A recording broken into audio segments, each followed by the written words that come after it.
சங்கீதம் 43. தேவனே, நீர் என் நியாயத்தை விசாரித்து பக்தியில்லாத ஜாதியாரோடு எனக்காக வழக்காடி சூதும் அநியாயமுமான மனுஷனுக்கு என்னை தப்புவியும். என் அரணாகிய தேவன் நீர், ஏன் என்னை தள்ளிவிடுகிறீர்? சத்ருவினால் ஒடுக்கப்பட்டு நான் ஏன் துக்கத்துடனே திரிய வேண்டும்? உமது வெளிச்சத்தையும் உமது சத்தியத்தையும் அனுப்பி அருளும்.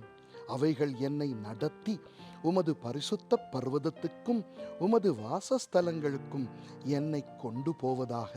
அப்பொழுது நான் தேவனுடைய பீடத்தண்டைக்கும் எனக்கு ஆனந்த மகிழ்ச்சியாயிருக்கிற தேவனிடத்திற்கும் பிரவேசிப்பேன்.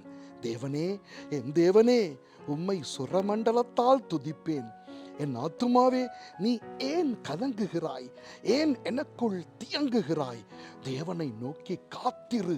என் முகத்துக்கு இரட்சிப்பும் என் தேவனுமாயிருக்கிறவரை நான் இன்னும் துதிப்பேன். ஆமென்.